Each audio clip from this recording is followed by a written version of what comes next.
Bismillahirrahmanirrahim. Good morning, 7th class. How are you? Hopes you're all fine. This is your English period. Okay, today we'll do our English A and B work. This is your final term and we'll do our English A and B work. आज हम English ए का भी थोड़ा सा काम करेंगे और साथ में इंग्लिश बी का भी। और ये देखें, आपको नज़र आ रहा है future tense complete. As you know very well, in previous lecture we have done our future indefinite tense.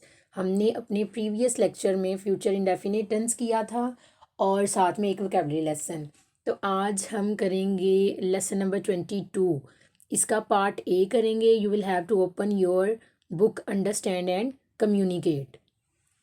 आपने अपनी बुक ओपन करनी है, अंडरस्टैंड एंड कम्युनिकेट।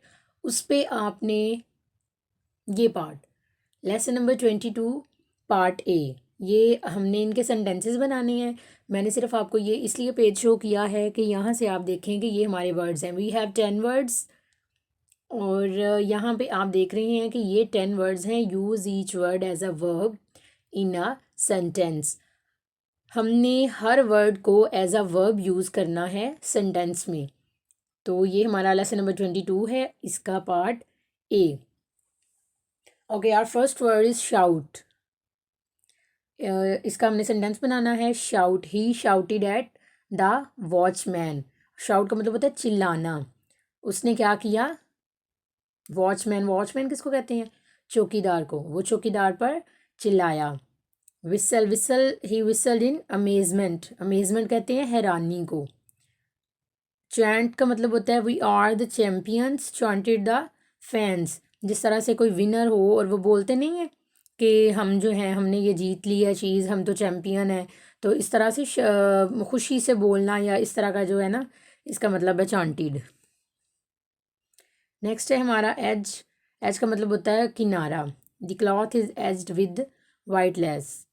नेक्स्ट है हमारा स्केयर। स्केयर का मतलब होता है जैसे एक शेप्स नहीं होती, एक सर्कल होती है, एक स्क्वायर होती है।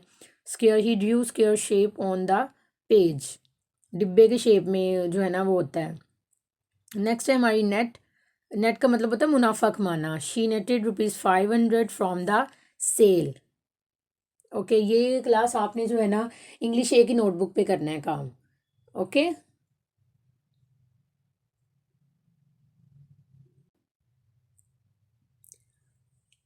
ओके क्लास, आपने क्या करना है, इनके मीनिंग नहीं लिखने।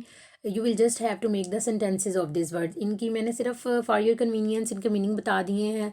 शाउट का मतलब होता है चिल्लाना। विसल का मतलब होता है विस्लिंग करना, सीटी बजाना। चॉन्ट का मतलब होता है जश्न मनाना या खुशी से जैसे नारे लगाना।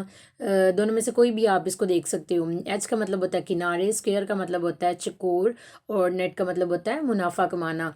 You will just have to learn the sentences, not the meaning of these words. Next है हमारा स्वीट। स्वेट, स्वेट का मतलब एक होता है स्वीट, मीठा। और ये क्या है? स्वेट, इसका मतलब होता है पसीना। The long walk, WALK walk made us sweat, के पसीने से शराबूर हो जाना। कि लंबी वॉक ने, सैर ने हमें थका दिया या पसीने से शराबूर कर दिया। क्लब, क्लब का मतलब होता है मोटी stick. He has a club in his hand. उसके हाथ में क्लब था या मोटी स्टिक थी। Whisk, the waiter whisked away the plates before we had finished. Whisk का मतलब होता है यहाँ पे साफ करना, ठीक है। और उन्होंने कहा है कि वेटर ने प्लेटें जो थी वो साफ़ कर दी थी बिफोर वी हैड फिनिश, इससे पहले कि हम ख़त्म करते। झपटना होता है इसका मतलब, विस्क का मतलब पकड़ लेना। या बिफोर द टाइम, उन्होंने कहा है कि हमने खाना भी अभी फिनिश नहीं किया था, ख़त्म नहीं किया था, इससे पहले ही वेटर ने हमसे क्या किया? प्लेटें छीन ली, झपट ली, ले ली। विरल, विरल का मतलब होता है गोल गोल घूमना। द विंड विरल अप द फॉलन लीव्स। गिरे हुए पत्तों को हवा ने क्या किया? गोल गोल घुमाना शुरू कर दिया। समटाइम आप देखोगे कि जब कभी हवा चल रही हो ना, तो कोई भी चीज़, डजेंट मैटर कि वो लीव्स ही हो, कोई भी चीज़ अगर पड़ी हुई है ना, कोई इसमें रैपर भी हो सकते हैं या कागज़ वगैरह भी हो सकते हैं, तो जब तेज़ हवा चल रही होती है ना, तो क्या करते हैं वो चीज़ें गोल गोल घूमना शुरू हो जाती हैं, तो उसको क्या बोलते हैं? विरल।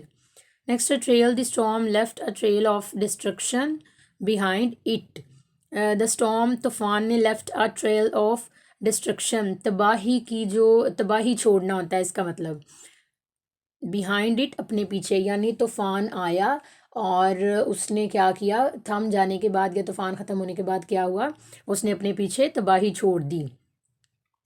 विंक, विंक का मतलब होता है एक आंख बंद करके बात करना। तो ही विंग्ड एट मी, उसने मेरी तरफ एक आंख बंद करके देखा, या उसने मुझे आंख बंद करके देखा। ही विंग्ड एट मी। आपने क्या करना है, इसको इंग्लिश एक ही नोटबुक पे नोट डाउन करना है और मीनिंग इनके नहीं लिखने, सिर्फ इनको राइट डाउन कर लेना है। Okay, you can see that future continuous tense. In our previous lecture we have done future indefinite tense. Today we are going to do our future continuous tense. future मैंने आपको बताया था कि future कहते हैं आने वाले वक्त को। अब आगे से इसको डिफाइन किया हुआ है, इंडेफिनेट्स की टाइप्स हैं इसकी, आगे कंटिन्यूस हैं, परफेक्ट हैं और परफेक्ट कंटिन्यूस। सबसे पहले हम इसकी पहचान देखेंगे। How can we recognize that this sentence belongs to future indefinite, future continuous? तो उसके लिए आपको क्या करना होगा, सबसे पहले उस सेंटेंस को पहचानना होगा। मैं आपको एक मिसाल देती हूँ कि जब भी हमने ये सेंटेंसेस के बारे में आपने कैसे उसको पहचानना है। For example we have 3 students, हमारे पास 3 स्टूडेंट्स हैं। अब जब तक हमें उन स्टूडेंट्स के नाम नहीं पता होंगे या हमें उनकी क्लास का नहीं पता होगा, तो हम उनको उनकी क्लास में कैसे भेजेंगे। जब हमें पता चल जाएगा ये 3 क्लास का स्टूडेंट है, ये 4 का, ये 5 का, तो हम उनको उनकी रिलेटेड क्लासेस में भेज देंगे। बिल्कुल इसी तरह से ये टेंसेस भी हैं कि जब हमें पता होगा कि ये टेंस इंडेफिनेट का है, ये कॉन्टीन्यूस का है, ये परफेक्ट का है और ये परफेक्ट कॉन्टीन्यूस, तो ही हम उसके मेथड के अकॉर्डिंग उसको सॉल्व कर सकेंगे। तो इस सब के लिए आपको क्या करना होगा, इनकी पहचान को मस्ट देखना है या मस्ट इसको याद करना है। कि पहचान अगर आपको याद होगी कि फ्यूचर कॉन्टिन्यूस है, अगर ये इनके लास्ट पे रहा होगा, रही होगी, रही होंगी आ रहा है, तो ये कौन सा टेंस है, फ्यूचर कॉन्टिन्यूस। फिर आपने क्या करना है, the next step is to use the helping verb, form of verb और ऑब्जेक्ट। जब हमने सेंटेंस को पहचान लेना है कि ये सेंटेंस इंडेफिनेट का है या कॉन्टिन्यूस का है, तो फिर हम उसके अकॉर्डिंग हम उसका मेथड यूज़ करेंगे। यहाँ आप पहचान भी देख रहे हैं। नेक्स्ट है मेथड। तो ये मेथड जो है ना, ये सिंपल सेंटेंसेस का मेथड है, ठीक है। सब्जेक्ट पहले यूज़ करेंगे। सब्जेक्ट मैंने आपको प्रीवियस लेक्चर में भी बताया था कि सब्जेक्ट कहते हैं काम करने वाले को, यानी सेंटेंस में जो काम कर रहा हो उसको क्या बोलते हैं, सब्जेक्ट। नेक्स्ट हमारा है विल बी और शैल बी। ये विल बी और शैल बी जो हैं ये हमारे हेल्पिंग वर्ब है, ये हमारे क्या है, हेल्पिंग वर्ब। इसके बाद हम यूज़ करेंगे फर्स्ट फॉर्म विद आईएनजी। इसकी जो फॉर्म यूज़ करेंगे, जो हमारा इंडेफिनेट था उसमें हमने सिर्फ एक फॉर्म यूज़ करनी थी, फर्स्ट फॉर्म, लेकिन यहाँ पे हम फर्स्ट फॉर्म के साथ एडिशन क्या करेंगे, आईएनजी, और उसके बाद क्या करेंगे, ऑब्जेक्ट यूज़ करेंगे। ऑब्जेक्ट कहते हैं जिस पर काम किया जाए। ओके क्लास, इसका एग्जांपल दे रही हूँ मैं आपको, जैसे नम्रा स्कूल जा रही होगी। अब ये देखें लास्ट पे इसके आया है रही होगी, तो नम्रा क्या है, सब्जेक्ट, विल बी क्या है, हेल्पिंग वर्ब, गोइंग क्या है, फॉर्म ऑफ वर्ब, और स्कूल क्या है, ऑब्जेक्ट। अगर आप देखें मेथड को, तो मेथड के अकॉर्डिंग एक एक चीज़ जो है हमने मेथड के अकॉर्डिंग यूज़ की। तो इससे क्या हुआ कि सेंटेंसेस को अच्छे से सॉल्व करने के लिए आपको मेथड को लर्न करना होगा। You all know very well that paper में जो है वो हमारे अनसीन सेंटेंसेस आते हैं, तो उसके लिए क्या है, प्रैक्टिस करनी है आपने। पेपर में ये कोई आपको जितने मर्जी मैं सेंटेंसेस करवा दूंगी, पेपर में आपको वो नहीं आएंगे, आपको अनसीन सेंटेंसेस आएंगे, और उसके लिए आपको ज़्यादा से ज़्यादा प्रैक्टिस करना होगी।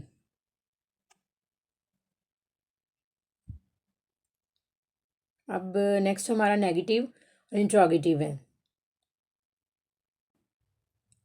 नेगेटिव का मेथड देख लेते हैं। नेगेटिव सिंपल का जैसे मेथड है वो सेम नेगेटिव का वैसे ही है, लेकिन हमने क्या करना है, जो मेन हेल्पिंग वर्ब होगा, फॉर एग्जांपल विल और शैल, हम उसके बाद नॉट लगा देंगे। बाकी आप देख सकते हैं हमारा सीक्वेंस वही है, subject plus will not be, shall not be, plus first form with ING plus object. तो यहाँ पे हमने क्या सिर्फ ऐड किया है, सिर्फ हमने विल के साथ नॉट को ऐड किया है, बाकी हमारा सेंटेंस सीक्वेंस जो था वो बिल्कुल सिंपल की तरह था। तो जिसको सिंपल समझ आ गई उसको नेगेटिव समझ आ गई। तो नेगेटिव में हम will just add not after the main helping verb that is will और शैल। तो यहाँ पे हम एक इसकी एग्जांपल देख रहे हैं, नम्रा स्कूल नहीं जा रही होगी, Namra will not be going to school. अब इसका मेथड देखें, नम्रा क्या होगा हमारे पास, सब्जेक्ट, विल नॉट बी क्या होगा, हेल्पिंग वर्ब, गोइंग क्या है, फर्स्ट फॉर्म विद आईएनजी, और स्कूल क्या है, ऑब्जेक्ट। तो इसी तरह से आपने जब प्रैक्टिस करनी है तो आपने साथ साथ मेंशन करना है कि इसमें सब्जेक्ट क्या है, हेल्पिंग वर्ब क्या है, फॉर्म क्या है और ऑब्जेक्ट क्या है। इस तरह से क्या होगा कि आपके एक तो कॉन्सेप्ट क्लियर हो जाएंगे, दूसरा आपको पता चल जाएगा कि सेंटेंस स्ट्रक्चर में ये चीज़ें किस सीक्वेंस में आ रही हैं। ओके ओके जी, नेक्स्ट देखते हैं इंट्रोगेटिव। इंट्रोगेटिव में मेथड देख लेते हैं। सबसे पहले will put the helping verb, after that will put subject plus be plus first form with ING plus object. इसका थोड़ा सा जो है मेथड आप देख रहे हैं कि विल और शैल को हम सब्जेक्ट से पहले ले आएंगे और जो बी है वो सब्जेक्ट के बाद यूज़ होगा। बाकी सेंटेंस स्ट्रक्चर बिल्कुल सिंपल वाला ही है। क्या किया इसमें हमने, सब्जेक्ट से पहले विल और शैल हम क्या किया, सब्जेक्ट से पहले ले आए और बी को सब्जेक्ट के बाद। बाकी हमारा सेंटेंस सीक्वेंस वही रहेगा। अब इसकी एग्जांपल देखते हैं। क्या नम्रा स्कूल जा रही होगी, विल और शैल दोनों में से एक यूज़ करेंगे ना। ये मैंने आपको बताया था कि विल शैल जो है वो आई और वी के साथ यूज़ होता है। बाकी ही, शी, इट, दे, यू या कोई भी नेम होगा तो उसके साथ हम विल यूज़ करेंगे। यहाँ पे आप देख रहे हैं कि विल नम्रा बी, ये नम्रा सब्जेक्ट हो जाएगा, बी सब्जेक्ट के बाद बी और सब्जेक्ट से पहले विल या शैल। गोइंग हमारे फर्स्ट फॉर्म विद आईएनजी है और स्कूल हमारा क्या है, ऑब्जेक्ट। तो हमने अकॉर्डिंग टू दिस मेथड इस सेंटेंस को अरेंज किया। तो आपको भी कोई भी सेंटेंस जो मैं आपको प्रैक्टिस के लिए देती हूँ तो आपने साथ मेंशन करके प्रैक्टिस करनी है। और प्रैक्टिस आपने रफ कॉपी पे करनी है, नीट कॉपी पे नहीं करनी है आपने प्रैक्टिस ना, आपने रफ कॉपी पे प्रैक्टिस करनी है और उसको साथ चेक करवाना है और देखना है कि आपकी क्या मिस्टेक है। Here are some examples। यहाँ पे थोड़ी एग्जाम्पल्स हैं। ये एग्जाम्पल्स मैं आपको दे रही हूँ ताकि आसानी हो जाए आपको जब मैं आपको प्रैक्टिस दूँ कुछ सेंटेंसेस। इसमें हमारा फर्स्ट सेंटेंस है बारिश हो रही होगी। ठीक है, रही होगी हमने पढ़ा है ना इसकी प्रैक्टिस में, उसकी उसमें पहचान में कि ये क्या है, रही होगी पहचान है इसकी। तो इट विल बी रेनिंग। यहाँ पे इट क्या है हमारा सब्जेक्ट, विल बी क्या है हेल्पिंग वर्ब और रेनिंग क्या है फॉर्म ऑफ वर्ब। तो यहाँ पे ऑब्जेक्ट हमारे पास नहीं है। ऑब्जेक्ट हमने पढ़ा था कि जिस पर काम किया जाए। अगर सेंटेंस उर्दू वाले सेंटेंस में ऑब्जेक्ट नहीं दिया जाता तो हम उसकी इंग्लिश में भी ट्रांसलेशन नहीं करेंगे। नेक्स्ट सेंटेंस में देखें, मुसाफिर टिकट खरीद रहे होंगे। इसमें देखें ऑब्जेक्ट है, मुसाफिर क्या होगा सब्जेक्ट और टिकट क्या है ऑब्जेक्ट, खरीदना क्या है फॉर्म, और रहे होंगे अकॉर्डिंग हम विल बी यूज़ करेंगे कि ये हमारा कौन सा टेंस है, फ्यूचर कॉन्टिन्यूस टेंस। तो according to this tense will use the helping verb will be. Sentence sequences का देख लेते हैं। The passengers will be buying tickets. Passenger होगा सब्जेक्ट, विल बी होगा हेल्पिंग वर्ब, बाइंग होगा फॉर्म और टिकट्स होंगे ऑब्जेक्ट। नेक्स्ट है हमारा बच्चे नहीं रो रहे होंगे। Children will not be weeping. अब इसमें भी कोई ऑब्जेक्ट नहीं है तो सिंपल हम इसको विदाउट ऑब्जेक्ट ही सॉल्व कर देंगे। वो इस वक्त दुआ नहीं मांग रहा होगा। He will not B praying now. ये भी बिल्कुल सिंपल है, इसमें भी हमारे पास ऑब्जेक्ट नहीं है, just will use subject helping verb and form. Object के बगैर जो है वो सेंटेंस बन सकता है, लेकिन उसके बगैर हेल्पिंग वर्ब के बगैर जो है वो सेंटेंस नहीं बन सकता। नेक्स्ट है हमारा सेंटेंस। नेक्स्ट देखें जी, क्या वो ख़त लिख रहा होगा। Will he be writing a letter. ये भी मैंने साथ मेंशन कर दिया है। जो भी हेल्पिंग वर्ब है यहाँ पे हेल्पिंग वर्ब स्टार्ट में आ जाएगा, फिर सब्जेक्ट और फिर बी। ये सीक्वेंस आपने इंट्रोगेटिव में याद रखना है। नेक्स्ट है जी हमारा, क्या तुम पतंग उड़ा रहे होगे। Will you be flying the kite. तो इसमें हेल्पिंग वर्ब पहले है, फिर सब्जेक्ट, फिर बी, फॉर्म और object. Is that clear class. अब देख लेते हैं हमारी diary. Your diary is unit number 22 vocabulary lesson है ये। इसका पार्ट ए क्या है सेंटेंसेस, वो आपने लर्न करना है। और इसके बाद फ्यूचर कॉन्टिन्यूस टेंस जो मैंने अभी आपको प्रैक्टिस कराई है, आपने रफ कॉपीज़ पे इनके कुछ सेंटेंसेस लेने हैं। आपकी जो बुक है इंग्लिश ग्रामर एंड कॉम्पोजिशन, वहाँ से आपने क्या करना है, कुछ सेंटेंसेस ले लेने हैं और प्रैक्टिस करनी है अपनी रफ कॉपी पे। नीट कॉपी पे प्रैक्टिस नहीं करनी, नीट पे सिर्फ ये काम करना है जो मैंने करवाया है। तो बाकी आपने क्या करना है, प्रैक्टिस रफ रजिस्टर पे या कोई असाइनमेंट पेपर ले लें, कोई रफ पेपर ले लें, उन पे आपने अच्छे से प्रैक्टिस करनी है। और चारों टेंसेस की प्रैक्टिस जो है वो आपके पास चेक्ड फॉर्म में होनी चाहिए। एक फ़ाइल बना लें, उसमें आपने अपनी प्रैक्टिस को रखना है ताकि जब एग्ज़ाम्स हों और आप उसके अकॉर्डिंग सारी चीज़ें वहाँ से देखें, अपनी प्रैक्टिस करें और जो है वो प्रेपरेशन पेपर के लिए भी आपकी हो जाएगी। Okay class, thank you so much, Allah हाफिज़।